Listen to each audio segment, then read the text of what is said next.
Rajendra Sapkal bulletin मध्ये आपलं स्वागत आहे आणि बुलेटिनच्या सुरुवातीला एक महत्त्वाची बातमी आहे।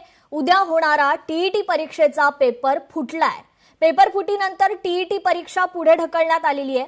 उद्या टीईटीची खरतर परीक्षा होणार होती, मात्र परीक्षेआधी खरतर हा पेपर फुटलेला आहे। भिवंडी पोलीस ठाण्यात गुन्हा दाखल झालाय। पेपर फुटी प्रकरणी 3 जण पोलिसांच्या ताब्यात आहेत। उद्या होणारा टीईटी परीक्षेचा पेपर हा ठाण्यात फुटल्याची माहिती आहे।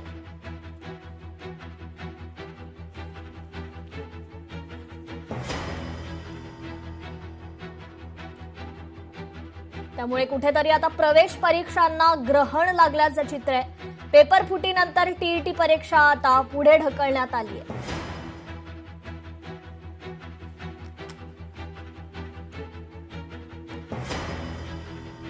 ठाण्यात हा पेपर फुटल्याची माहिती आहे। उद्या खरं तर टीईटीची प्रवेश परीक्षा होणार होती, मात्र आज हा पेपर फुटलेला आहे।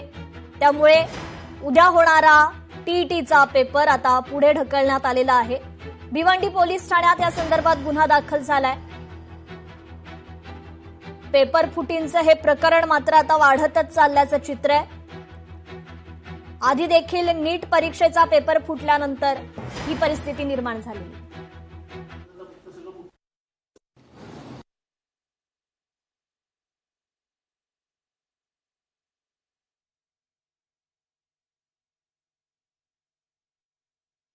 शिक्षकांची पात्रता परीक्षा याचा पेपर फुटल्याचं समोर आलेलं आहे। माझ्या माहितीप्रमाणे उद्या याची परीक्षा होती आहे, अजून पुढे ढकलली मला माहिती नाही, ढकलतील।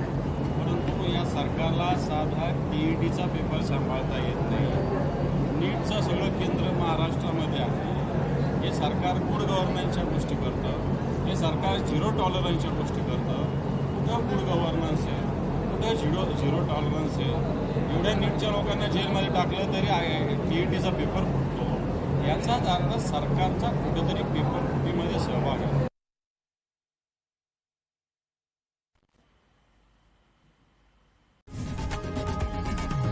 लोकशाही मराठी ऐका, पहा, जागरूक रहा।